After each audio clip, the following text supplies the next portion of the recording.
Assalamualaikum warahmatullahi wabarakatuh. Apa kabar Ananda semua? Semoga Ananda selalu dalam keadaan sehat dan tetap semangat untuk mengikuti kegiatan belajar dari rumah. Indonesia merupakan negara yang kaya akan sumber daya alam, di mana hasil sumber daya alam itu dapat dimanfaatkan untuk membuat suatu kerajinan. Salah satunya adalah kerajinan bahan lunak. Sebelum kita memproduksi suatu kerajinan bahan lunak, kita harus mengetahui dulu apa itu kerajinan bahan lunak. Kerajinan bahan lunak merupakan cara pengolahan suatu kerajinan dengan menggunakan bahan lunak atau bahan yang sifatnya lunak. Bahan lunak sangat diminati oleh para pengrajin karena sifatnya yang lunak sehingga mudah dibentuk sesuai dengan keinginan pengrajin. Dalam membuat suatu kerajinan bahan lunak, kita harus mempertimbangkan 3 prinsip. Yang pertama, keterampilan tangan, di mana kerajinan dibuat dengan menggunakan tangan. Walaupun kerajinan diproduksi dalam jumlah yang banyak, tetap dibuat dengan menggunakan tangan. Kedua, keterampilan teknik. Pembuatan benda-benda kerajinan dengan keterampilan teknik ini dilakukan secara berulang, sehingga produk yang dihasilkan memiliki ciri khas tertentu yang tampak detail, rumit, dan hanya bisa dilakukan dengan keterampilan teknik tangan seseorang. Ketiga, kedaerahan atau tradisional. Kerajinan merupakan suatu benda yang mempunyai nilai guna praktis, bersifat universal, dan dibuat dengan keterampilan teknik tangan, namun dipengaruhi oleh adat istiadat setempat. Manfaat kerajinan bahan lunak. Dalam membuat kerajinan bahan lunak, kita harus mempertimbangkan apa manfaat dari kerajinan bahan lunak tersebut. Ada 4 manfaat dari kerajinan bahan lunak. Yang pertama, kelengkapan busana, di mana produk kerajinan bahan lunak dibuat dengan mempertimbangkan apakah produk tersebut dapat mempercantik diri dalam menggunakan busana. Contoh produk kerajinan yang menjadi kelengkapan busana adalah kalung, gelang, cincin, ataupun bros.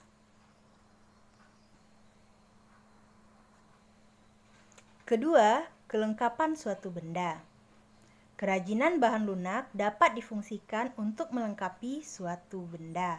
Contohnya kotak tisu yang diberi hiasan keramik pada bagian permukaannya, sehingga apabila tisunya sudah habis, maka kotak tersebut masih bisa dimanfaatkan dengan diisi tisu yang baru. Ketiga, kelengkapan rumah atau bangunan. Produk kerajinan dari bahan lunak ini dapat dimanfaatkan untuk pelengkap atau penghias suatu rumah atau bangunan, seperti air mancur, guci, patung, dan lain sebagainya. Keempat, kelengkapan keperluan ritual atau upacara adat.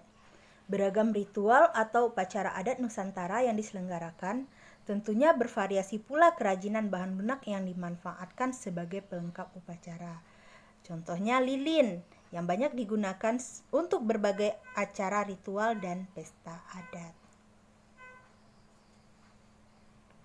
Jenis bahan lunak.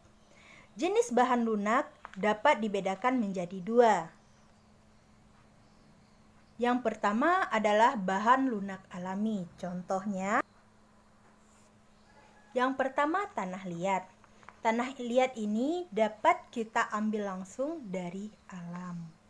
Ada 2 jenis tanah liat, ada tanah liat kaolin dan ada tanah liat lempung. Yang kedua, serat alam. Serat alam ini merupakan jenis bahan lunak yang berasal dari tumbuh-tumbuhan seperti eceng gondok dan daun pandan. Ketiga, bahan kulit. Bahan kulit ini merupakan bahan yang diperoleh dari kulit binatang seperti sapi, kerbau, dan kambing. Keempat adalah floor clay atau clay tepung. Ini merupakan adonan yang dibuat dari tepung. Yang kelima adalah bubur kertas. Bubur kertas ini merupakan bahan yang dibuat dengan menghancurkan kertas menjadi bubur. Jenis bahan lunak yang kedua adalah bahan lunak buatan. Contohnya, pertama, bahan sabun. Bahan sabun yang digunakan adalah sabun batangan. Dalam pembuatan kerajinan dengan bahan lunak, tidak dapat menggunakan sabun cair. Yang kedua adalah bahan lilin. Ketiga, bahan fiberglass. Keempat, bahan gips. Kelima, bahan plastisin. Dan keenam, parafin. Sifat bahan lunak. Bahan lunak yang dimanfaatkan dalam pembuatan kerajinan memiliki sifat yang unik sesuai dengan jenis dari bahan lunak tersebut. Pertama, tanah liat. Tanah liat memiliki sifat liat atau lengket, sulit menyerap air, dan dapat terpecah menjadi butiran halus saat keadaan kering. Oleh sebab itu, tanah liat diolah dalam keadaan basah. Kedua, kulit. Memiliki sifat tahan lama, mudah dibentuk, dan agak lentur. Ketiga, clay alami, yaitu floor clay dan bubur kertas. Memiliki sifat tidak tahan air dan akan mengeras setelah kering. Keempat, sabun. Memiliki sifat padat, licin, dan lunak. Tidak tahan air dan mudah dibentuk. Kelima, lilin. Memiliki sifat tidak tahan panas, empuk dan menggumpal, serta mudah dibentuk. Keenam, fiberglass. Memiliki sifat dengan tekstur cair dan akan mengeras ketika kering, serta tahan lama dan kuat. Ketujuh, gips.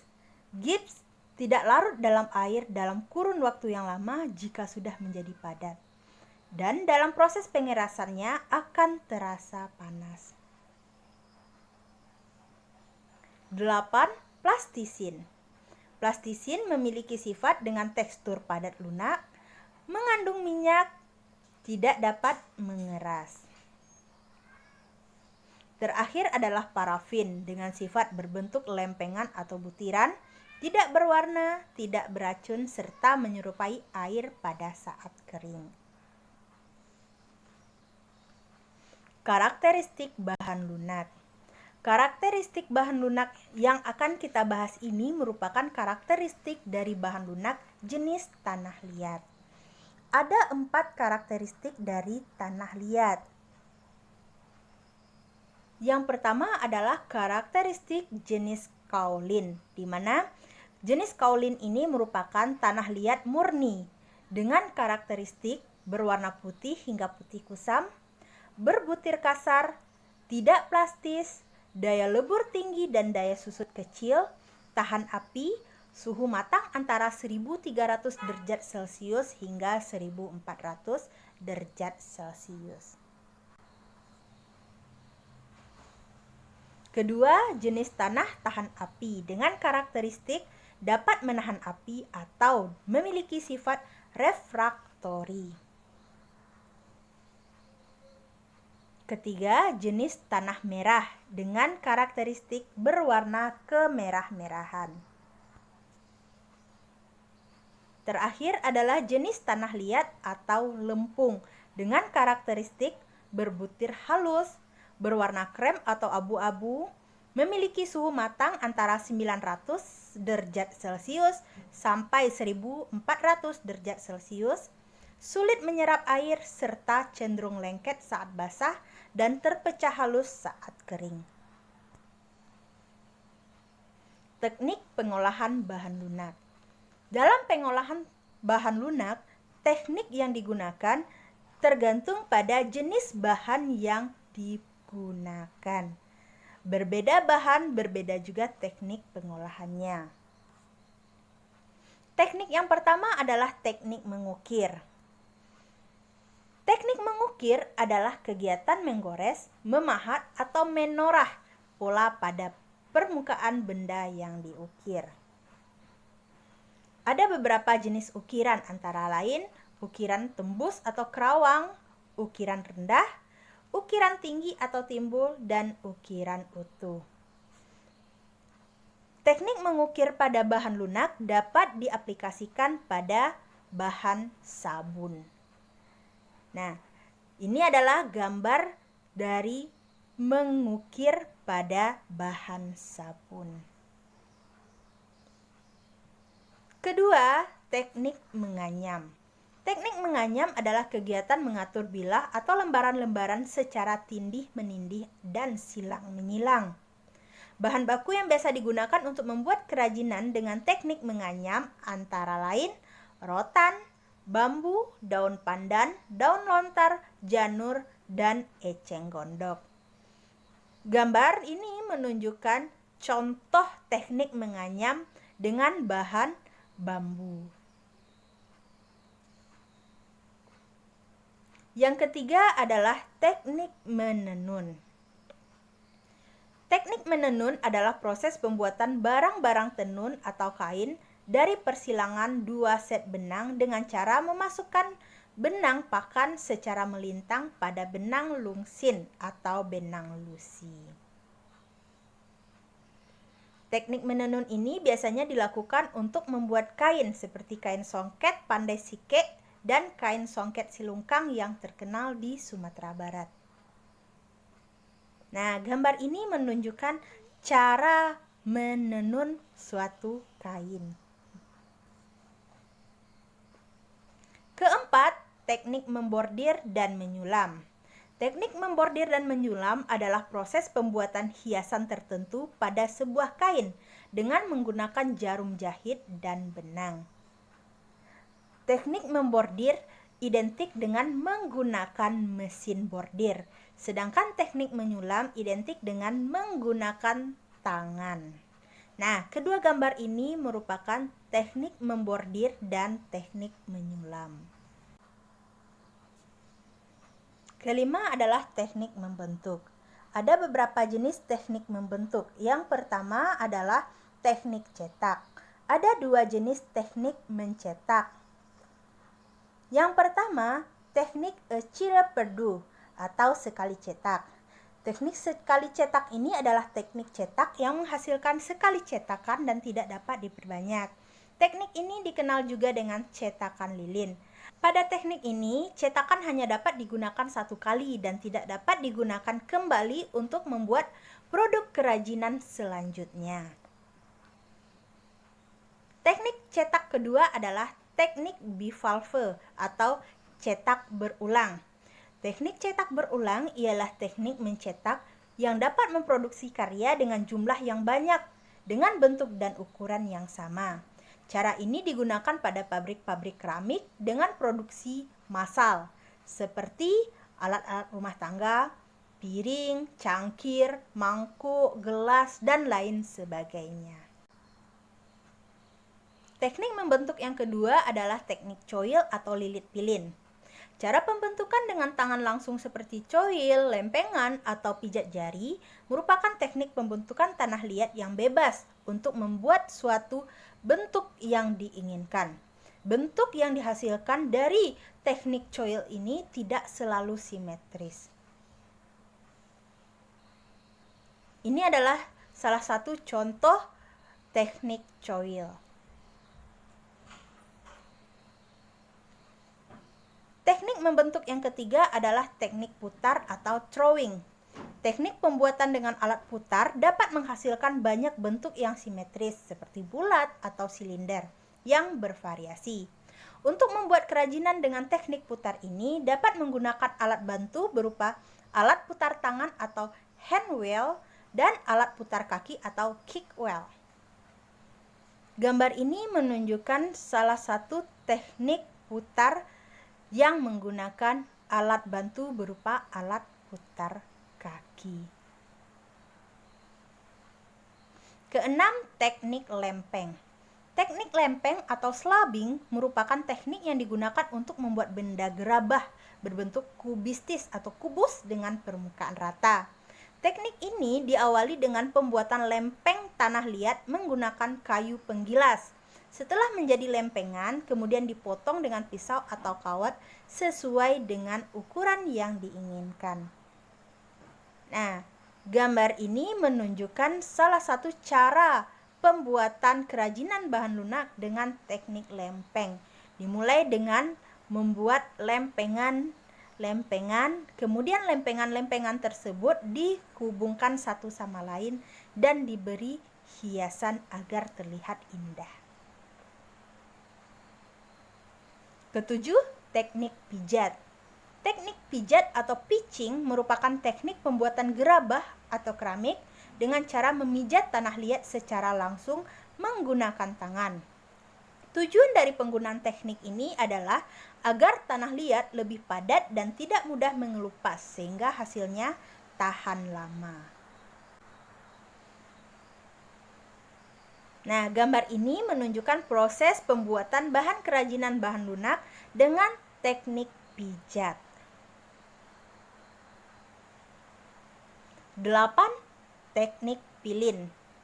Teknik pilin adalah cara membentuk tanah liat dengan cara membentuk bentuk dasar berupa pilin atau tali. Cara melakukan teknik ini adalah dengan mengambil segumpal tanah liat, kemudian dibentuk pilinan dengan kedua telapak tangan. Ukuran dan panjang pilinan dibuat sesuai dengan kebutuhan.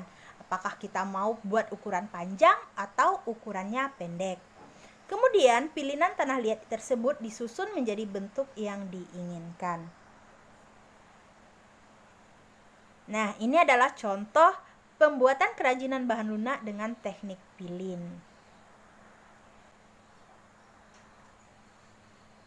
9. Teknik cetak tekan. Teknik cetak tekan dilakukan dengan menekan tanah liat yang bentuknya disesuaikan dengan cetakan. Teknik ini dilakukan untuk mendapatkan hasil dengan tepat waktu. Nah, ini adalah contoh proses pembuatan kerajinan bahan lunak dengan teknik cetak tekan. 10. Teknik cor atau tuang. Teknik cor atau tuang ini digunakan untuk membuat gerabah dengan menggunakan acuan alat cetak. Tanah liat yang digunakan untuk teknik ini adalah tanah liat cair. Cetakan yang digunakan biasanya terbuat dari bahan gips. Gambar ini menunjukkan proses pembuatan kerajinan bahan lunak dengan teknik cor atau tuang. Demikianlah pembahasan kita mengenai materi kerajinan bahan lunak. Sampai jumpa pada pertemuan berikutnya. Assalamualaikum warahmatullahi wabarakatuh.